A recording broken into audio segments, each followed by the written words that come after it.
कौन कौन से टाइप के ट्रेड होते हैं। मार्केट में दो टाइप के ट्रेड होते हैं। पहला जो रहता है उसको हम लोग ब्रेकआउट ट्रेड बोलते हैं और दूसरा जो रहता है उस ट्रेड को हम लोग रिवर्सल ट्रेड बोलते हैं। तो जब तक आप ये दोनों ट्रेड के लॉजिक समझ नहीं पाओगे आप उसको आइडेंटिफाई नहीं कर पाओगे। आप जनरली क्या करते हो, मार्केट में एक ऊपर की साइड में रेजिस्टेंस लेवल आइडेंटिफाई करते हो, नीचे की साइड में सपोर्ट लेवल आइडेंटिफाई करते हो, और जब आप angular support resistance level draw करते हैं तो उसको ट्रेंड लाइन बोला जाता है। तो मार्केट में अगर सपोर्ट लेवल को मार्केट अपसाइड की तरफ ब्रेक करता है, सॉरी रेजिस्टेंस लेवल को अपसाइड की तरफ ब्रेक करता है, सपोर्ट लेवल को डाउनसाइड की तरफ ब्रेक करता है, तो हम जनरली उसको ब्रेकआउट ट्रेड बोलते हैं। अगर मार्केट इस लेवल के करीब आता है और वहां से मार्केट अपना डायरेक्शन चेंज कर देता है तो उस ट्रेड को हम लोग रिवर्सल ट्रेड बोलते हैं।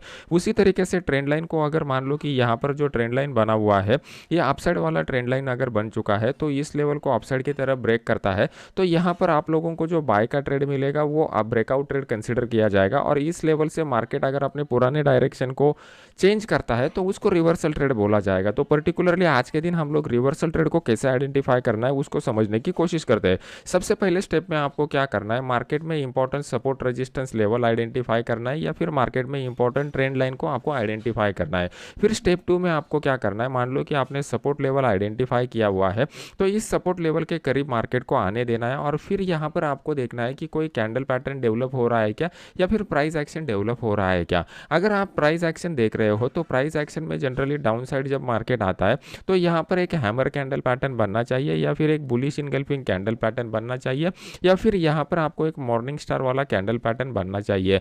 ये तीनों में से एक कैंडल पैटर्न अगर यहाँ से बनता है तो यहाँ से मार्केट रिवर्स होने की प्रोबेबिलिटी बढ़ जाती है।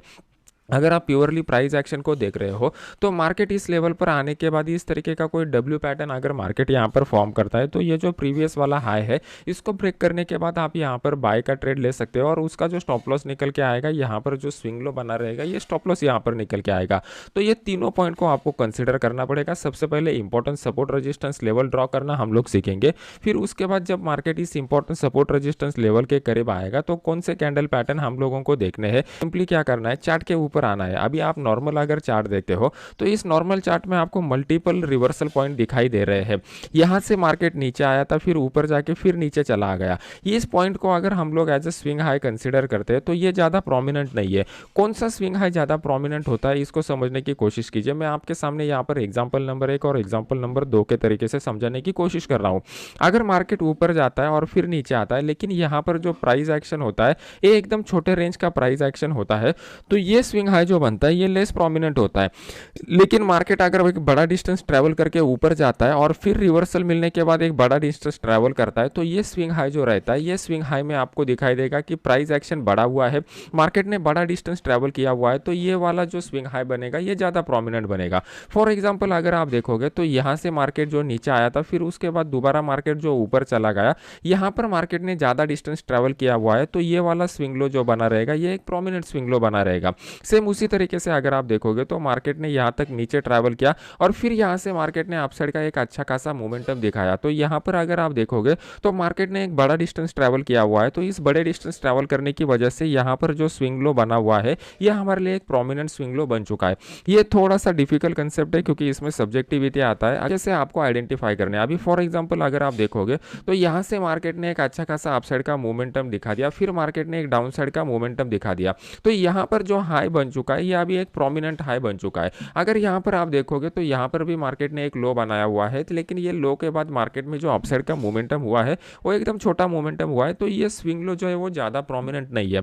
अगर आपको एक ज़्यादा कंफर्म वाला सपोर्ट रेजिस्टेंस चाहिए तो जब भी मार्केट उस लेवल के करीब आएगा वहाँ से मार्केट कितना लंबा डिस्टेंस ट्रैवल करता है, कितने कम समय में ट्रैवल करता है, ये आपके लिए इंपॉर्टेंट रहता है। अगर कम समय में मार्केट ने ज़्यादा डिस्टेंस ट्रैवल किया रहता है तो वो जो पॉइंट है वो पॉइंट पे ऊपर बड़े प्लेयर ने एंट्री किया हुआ है ये कंफर्म हो जाता है। अगर अभी हम लोगों ने स्टेप नंबर 1 सीख लिया कि मार्केट में इंपॉर्टेंट सपोर्ट रेजिस्टेंस लेवल कैसे आइडेंटिफाई करने हैं।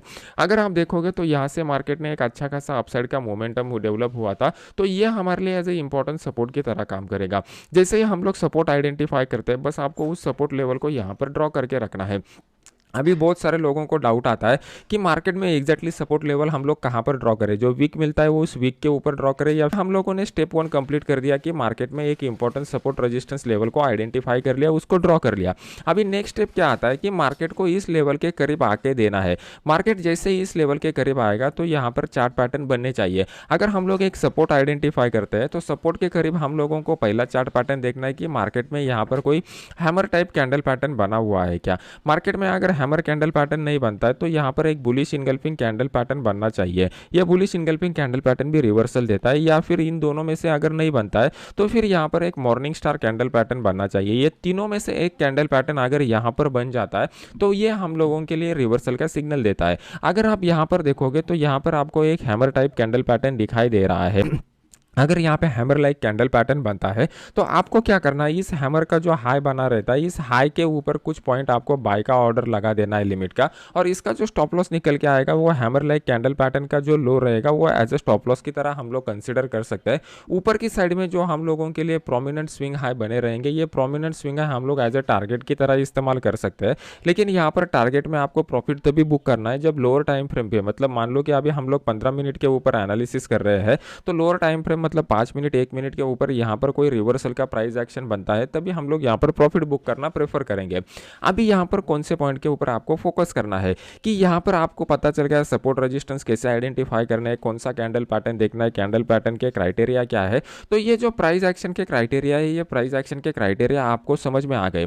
अभी ऐसे बहुत सारे स्ट्रेटजीज आपने यूट्यूब के ऊपर देखे रहेंगे, लेकिन आप इसको लाइव मार्केट में फॉलो नहीं कर पाते। आपका मेन दिक्कत क्या आता है कि मान लो कि इस ट्रेडिंग स्ट्रेटजी से आपने ट्रेडिंग करना स्टार्ट कर लिया, कुछ ट्रेड आपने यहाँ पर कर लिए, तो यहाँ पर आपके कुछ ट्रेड प्रॉफिट में जाते हैं, कुछ ट्रेड लॉस में जाते हैं। तो जैसे ही आपके कुछ ट्रेड लॉस में जाते हैं, आपका इस ट्रेडिंग स्ट्रैटेजी के ऊपर से भरोसा उठ जाता है। तो ये जो भरोसा उठता है, ये लैक ऑफ कॉन्फिडेंस की वजह से उठता है। और आपका ये कॉन्फिडेंस कब बिल्टअप हो जाएगा, जब आपको इसके पीछे का साइकोलॉजी पता चलेगा कि इस तरीके का प्राइस एक्शन क्यों होता है, तब जाके आपको इसको लाइव मार्केट में फॉलो करना आ जाएगा। तो इसके पीछे का साइकोलॉजी समझने की कोशिश करते हैं। तो स्टेप बाय स्टेप मैं सभी बातें आपको बता रहा हूँ। यहाँ पर मैं आपको क्या कर रहा हूँ, पहले आप में एक टेक्निकल स्किल डेवलप करने की कोशिश कर रहा हूँ। जैसे ही आप में टेक्निकल स्किल डेवलप होता है, फिर मैं आप में साइकोलॉजिकल स्किल डेवलप करने की प्रोसेस बता रहा हूँ। टेक्निकल स्किल से क्या हो जाएगा, आप चार्ट के ऊपर जो है वो जब भी इस तरीके का सेटअप डेवलप हो जाएगा, आप उसको आइडेंटिफाई कर पाओगे। और साइकोलॉजिकल स्किल की वजह से क्या हो जाएगा, आपको लाइव मार्केट में उस सेटअप को आप ट्रेड कर पाओगे। लाइव मार्केट में सेटअप में ट्रेड करना बहुत ही इंपॉर्टेंट है। आप बहुत सारे पेड कोर्सेज करोगे, बहुत सारे वर्कशॉप करोगे, बहुत सारे यूट्यूब के कोर्स करोगे, तो आप ये टेक्निकल स्किल डेवलप कर पाओगे। लेकिन जो मेन इंपॉर्टेंट रहता है साइकोलॉजिकल स्किल, मतलब अगर प्रॉफिट होता है, लॉस होता है, तो भी एक न्यूट्रल माइंडसेट से आप इस ट्रेडिंग स्ट्रैटेजी को फॉलो करना जब सीखोगे, तभी जाके आप एक कंसिस्टेंट प्रोफेशनल ट्रेडर बन पाओगे और ट्रेडिंग फॉर लिविंग कर पाओगे। तो ये साइकोलॉजिकल स्किल बिल्टअप करने के लिए आपको पता रहना चाहिए कि इस तरीके का सेटअप क्यों बनता है, उसके पीछे का लॉजिक क्या है। चलो उसको समझने की कोशिश करते हैं। अभी सबसे इंपॉर्टेंट बात, यहाँ पर हम लोगों ने एक सपोर्ट लेवल ड्रॉ किया। यहाँ से अगर आप देखोगे तो कंप्लीटली वन साइडेड मोमेंटम आपको देखने को मिला हुआ है। तो जब भी मार्केट में मोमेंटम डेवलप होता है, तो मोमेंटम किस तरीके से डेवलप होता है इसको समझने की कोशिश करते हैं। मार्केट में दो टाइप से आपको मोमेंटम क्रिएट होता है। पहला मोमेंटम जो क्रिएट होता है वो बड़े प्लेयर के बड़े एक्टिविटी की वजह से होता है, और दूसरा मोमेंटम जो मार्केट में डेवलप होता है वो रिटेल प्लेयर के छोटे एक्टिविटी से डेवलप होता है। जब भी बड़ा प्लेयर बड़े क्वांटिटी में मार्केट में पोजीशन लेगा, तो जो भी मूव आएगा, जो भी मोमेंटम आएगा, वो एकदम फास्ट और क्विक रहेगा और वन साइडेड रहेगा। जैसे आपको यहाँ पर दिखाई दे रहा है, यहाँ पर अगर आप देखोगे तो मार्केट ने कितने कैंडल में यहाँ पर मोमेंटम दिखाया हुआ है, तो सिर्फ 6 कैंडल में मार्केट ने यहाँ पर मोमेंटम दिखाया हुआ है, और मार्केट में अच्छा खासा प्राइस चेंज होकर ऊपर की साइड में गया हुआ है। अगर आप पिछले 6 कैंडल देखोगे तो आपको पता चलेगा कि पिछले 6 कैंडल में मार्केट ने कुछ मोमेंटम ही नहीं हुआ है, मार्केट वहां के वही रुका हुआ है। तो ये जो एक्टिविटी यहाँ पर हुआ है, ये रिटेल ट्रेडर की वजह से हुआ है। इस रिटेल ट्रेडर ने जस्ट यहाँ पर टाइम पास किया, ज़्यादा प्राइस को चेंज नहीं कर पाएंगे। लेकिन यहाँ पर अगर आप देखोगे तो यहाँ पे ये जो 6 कैंडल हुआ है, ये 6 कैंडल ने मार्केट ने अच्छा खासा डिस्टेंस ट्रेवल किया हुआ है। तो यहाँ पर जो एक्टिविटी हुई है, ये बड़े प्लेयर की वजह से हुई है। तो हम लोग जब भी सपोर्ट रेजिस्टेंस आइडेंटिफाई करते हैं, तो मेजॉरिटी ऑफ द टाइम आपको ऐसे ही सपोर्ट रेजिस्टेंस आइडेंटिफाई करने हैं जो बड़े प्लेयर के एक्टिविटी की वजह से मार्केट में फॉर्म हुए हो। क्योंकि जब भी मार्केट दोबारा इस लेवल के करीब आता है जहाँ पर बड़े प्लेयर ने पोजिशन लिया हुआ है, तो हाई प्रोबेबिलिटी रहता है कि फर्स्ट अटेम्प्ट में मार्केट अगर उस लेवल के करीब आ जाता है तो मार्केट वहां से एक तगड़ा बाउंस बैक देता है। ये फर्स्ट अटेम्प्ट शब्द जो है वो बहुत ही इंपॉर्टेंट शब्द है। मान लो कि आपने यहाँ पर एक सपोर्ट रेजिस्टेंस लेवल आइडेंटिफाई कर लिया, तो इस सपोर्ट रेजिस्टेंस लेवल में मार्केट ने फर्स्ट अटेम्प्ट में जो फर्स्ट अटेम्प्ट में जो रिवर्सल देगा वो बड़ा रहेगा। मार्केट दोबारा इस लेवल के करीब आता है तो सेकंड अटेम्प्ट में जो रिवर्सल रहेगा वो छोटा थोड़ा कम रहेगा। तो इस पॉइंट को आप समझने की कोशिश कीजिए। ये वीडियो जो है वो एक बार देखने से आपको समझ में नहीं आ जाएगा, 2-3 बार आपको ये वीडियो देखना पड़ेगा, तभी आपको ये कंसेप्ट समझ में आ जाएंगे। तो यहाँ से हाई प्रोबेबिलिटी है कि यहाँ पे बड़े प्लेयर के पोजीशन बने हुए हैं। इसका कंफर्मेशन आपको ओपन इंटरेस्ट के डेटा में मिल जाएगा, जो बड़े प्लेयर के एक्टिविटी का पोजीशन बनता है। तो ये समझ के चलिए कि ये मंथली एक्सपायरी में भी बनेगा, वीकली एक्सपायरी में भी बनेगा। तो जब मार्केट फर्स्ट अटेम्प्ट में यहाँ पर इस लेवल के करीब आ जाएगा तो यहाँ पर जितने भी बड़े प्लेयर ने पोजीशन बनाए रहेंगे वो लोग यहाँ पर इमीडिएट ऊपर की साइड में एग्जिट नहीं हुए रहेंगे। तो मोस्ट ऑफ द टाइम क्या होता है, ये लोग ऑप्शन बायर, अभी मान लो कि आप रिटेल ट्रेडर हो तो आप लोग प्रेफर करोगे यहाँ पर कॉल बाय करने के लिए, लेकिन जो बड़े प्लेयर रहते हैं वो लोग क्या करेंगे, यहाँ पर पुट शॉर्ट करने की कोशिश करेंगे, क्योंकि जितना लंबा टाइम मार्केट इस लेवल के ऊपर सस्टेन करेगा ना उतना उनको टाइम डिके का बेनिफिट मिलता जाएगा और टाइम डिके की वजह से वो लोग प्रॉफिट में आ जाएंगे। जब भी बड़े प्लेयर ऑप्शन में ट्रेड करते हैं उनका मेजॉरिटी ऑफ द टाइम जो पोजीशन रहता है वो ऑप्शन राइटिंग का पोजीशन रहता है, क्योंकि ऑप्शन राइटिंग में प्रोबेबिलिटी ज़्यादातर टाइम सेलर के फेवर में ही रहता है। तो जब भी मार्केट दोबारा इस लेवल पर आएगा और यहाँ पे इस तरीके का कैंडल पैटर्न डेवलप करेगा तो यहाँ पर आपको कंफर्मेशन मिल जाता है कि मार्केट यहाँ से बाउंस बैक देने की सबसे ज़्यादा प्रोबेबिलिटी है। ये हो गया साइकोलॉजी के पीछे का फर्स्ट लॉजिक। अभी सेकंड लॉजिक, जब मार्केट इस जोन में आता है तो ये जोन में आने के बाद आपको देखना है कि यहाँ पर दोबारा बाइंग इनिशिएट हो रहा है कि नहीं हो रहा है। चलो मान लो कि यहाँ पर ओल्ड बाइंग है, मतलब पुराने वाले लोगों का पोजिशन ऑलरेडी बाइंग का बना हुआ है, लेकिन हमारे लिए बड़ा मोमेंटम कब आ जाएगा, जब यहाँ पर फ्रेश बाइंग हम लोगों को देखने को मिलेगा, तब यहाँ से दोबारा बाउंस बैक हम लोगों को देखने को मिलेगा। अभी दोबारा बाउंस बैक कब देखने को मिलेगा, आपको इस सपोर्ट लेवल के करीब जब भी मार्केट आएगा तब दिखना चाहिए कि यहाँ पे लोग बायर आ रहे हैं और वो मार्केट को ऊपर लेके जाने की कोशिश कर रहे हैं। अगर आप यहाँ पर जो कैंडल डेवलप हो रहे हैं इसको ठीक से देखोगे तो आपको यहाँ पर वीक दिखाई देंगे। ये वीक के पीछे का एक साइकोलॉजी में इन शॉर्ट आपको बताता हूँ। मार्केट यहाँ पर नीचे आ रहा था, नीचे आने के बाद यहाँ पर सेलर लोग एक्टिव थे, लेकिन स्ट्रांगली मार्केट में बायर लोग आ गए और उन्होंने मार्केट को ऊपर लेके जाने की कोशिश की। तो इसकी वजह से इस तरीके का वीक यहाँ पर डेवलप हो चुका है। तो जब भी मार्केट में सपोर्ट लेवल के करीब इस तरीके का वीक डेवलप होता है तो इसका मतलब यहाँ पर बायर लोग इंटर हो रहे हैं। तो ये हम लोगों को डबल कंफर्मेशन मिल गया है। पहला कंफर्मेशन क्या था कि यहाँ पर एक कैंडल पैटर्न बन चुका है। सेकंड कंफर्मेशन ये था कि यहाँ पर अगर आप देखोगे तो यहाँ पर वीक डेवलप होते हुए दिखाई दे रहे हैं। तो ये वीक इंडिकेट कर रहे हैं कि यहाँ पर बायर लोग इंटर हो रहे हैं।